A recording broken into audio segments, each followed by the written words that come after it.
It's TGIF. Whoa, whoa. Rise and ground, folks. Guys, I'm on the way. Actually, I just pulled up here to AC maintenance. We just installed this heat pump. I believe at some point this past winter, they had one system here. They have an air handler and a heat pump. The old heat pump that was here, it was trip and breaker, so it was an easy diagnosis, easy swap out. Right now, we're just hired for the check and clean, guys. I just pulled up. Let's go inside, and I'll see y'all when I get there. All right, guys. I just came from inside. That filter is clean, and there's not much of a drain line inside, but the drains are okay. And I just got done checking my supply. We got 20-degree split, and this is our heat pump, guys. Right now, I think it's gonna be a high of I know it's gonna be in the 70s, but right now it's still pretty mild out here. It's still in the 60s, but it was a lot of rain the past couple of days, so the customer hasn't used the AC much. But today is, most importantly, it's still a warm enough day for us to get accurate readings and testings on what's going on here. But all right, guys, everything looks clean. Got the riser. Most importantly, this unit isn't sitting on the ground. But all right, guys, let's get things opened up, and I'll be right back. All right, guys.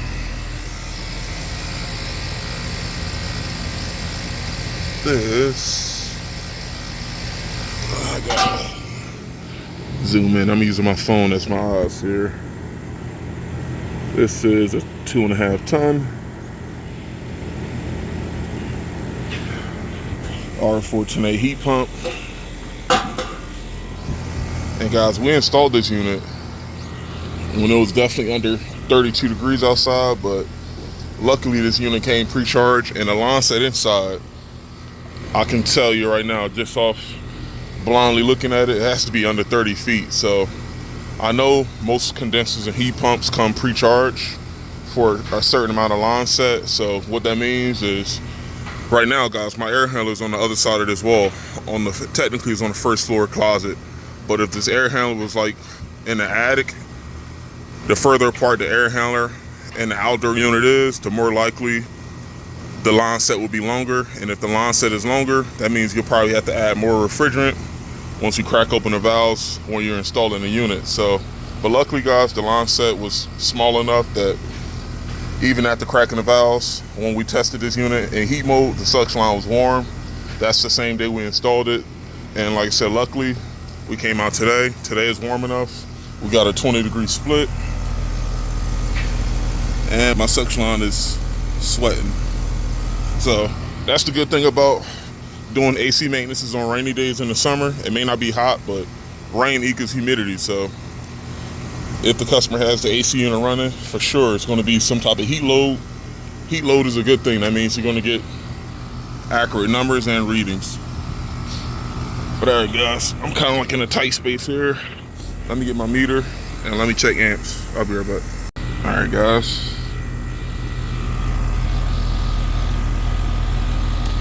0.55.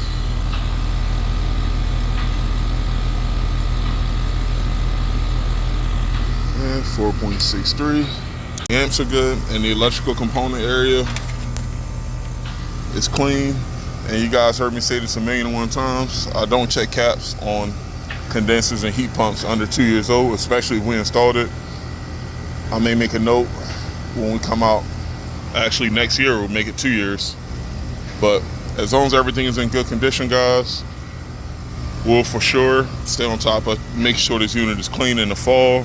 But as of now, if there's no reason to test this thing under 2 years, that's not really that much of a considerable amount of load. So I'm talking on that capacitor, so I'm gonna let that ride. And I'm trying to get this cord out of the way, guys. Hold on. And you see that defrost board? We tested that defrost board. Actually, I was showing the customer this when I installed this unit. I jumped out the 2 test pins and I tested the defrost board when we installed this unit. We don't test defrost in the summer. We only test defrost in the winter. That's important as well, because remember, guys, on the heat pump, this defrost board really only activates on the call for heat when the condenser coil drops below a certain temperature. There's a sensor connected to that defrost board, and the sensor is going to sense either the coil temperature or the ambient temperature, whichever two. If the temperature gets below a certain threshold, the defrost board is going to say, wait a minute, let me turn off my fan, let me switch my reversing valve, and let me prematurely thaw out the coil to prevent it from operating once the coil temperature or the ambient temperature gets below a certain point. So I know some manufacturers are different. Some manufacturer uses coil temperatures, other manufacturer uses time. You're not going to see too many of those manufacturers that automatically have their defrost boards kick off after a certain amount of time. I seen that a while ago. I forgot which manufacturer it was, but 99% of defrost boards are going to go off coil temperature. But I seen this back in the day, guys. This is a crazy service call I was on. This is on the heat pump. This is an R22 heat pump. We're talking like this thing had to have been at least 30 years old. And it was a service call I went to in the summer. The customer was like, hey, my AC unit is short cycling. So I'm like, okay, it's a heat pump. But I'm like, okay, maybe it's short cycling due to low pressure or high pressure. But guys, the issue was the defrost board. I think it was a faulty defrost board. The defrost board was turning off the fan motor. And the point is, the house is still cooling. But the customer didn't notice this until after she came outside and she noticed the fan was starting and stopping. And after we actually replaced the defrost board, that's when the fan stayed on. But I looked up the manufacturer. I mean, it's a weird name. It's not like a common brand that we usually see a lot. But I called tech support, and tech support said that with that manufacturer, it goes off time. So like, I think it says something. I think the guy said something like every hour or so it turns off. But if it does it too often, then you have to replace the board. But guys, I wish I would actually remember the name or recorded that call. But like I said, guys, that was the only time I actually seen something like that in which a board didn't rely on the coil temperature, it relied on time. So, but like I said, guys, that's not a normal occurrence. Most of the time, if you pop the top, you're going to see a coil sensor, and most importantly, the coil sensor has to be close to the coil. And once the coil temperature, like I said, drops below a certain point, meaning let's say if it's below 35 degrees outside, if that coil sensor senses a reading below a certain point, then it's going to tell the defrost board, hey, turn off. Let's make sure this coil doesn't freeze up. And it's going to turn the defrost on to thaw out this coil until the coil temperature heats up. In the meantime, the backup heat or the electric heat is going to run until the coil temperature heats up. But all right, guys. Everything's copacetic here. And coils still look good as expected. You don't have to put another thing, you don't have to put a cover over this heat pump since it runs year round, so that's the added benefit.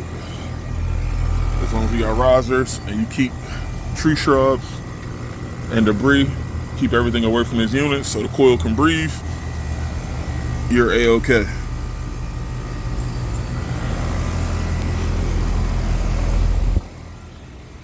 But alright, guys, let me put everything back up. I believe this customer has a 14 by 24 filter inside. I got a couple filters in the truck. I'm gonna give him a spare filter inside. I think the one that we put in this past fall is still clean, but I'm gonna give him a spare just in case. So he'll have another one just in case he needs it. But alright, guys, there you have it. Heat pump AC maintenance, brand new heat pump. She's still rocking and rolling. Everything's clean. Amps are copacetic. We got a 20-degree split. Knock on wood, with this heat pump, we didn't have to add refrigerant in the spring. But guys, like I said, anytime we install a heat pump in the winter or we make a refrigerant related repair in the winter, we always come back out like I'm doing now in the spring, and we make sure that everything is okay. Last thing I want to do is just assume that just because the heat is okay, that the AC is okay, and now this customer is going to call us in a couple weeks once it gets to 90 degrees, and they're going to say that the AC isn't keeping up. So better safe than sorry, guys. I'll do these free checkups 24/7. At least I know, like I said, this is something I don't have to worry about. But guys, I'm going to close this up and I'm going to rock out. I will see you guys on the next one. Peace.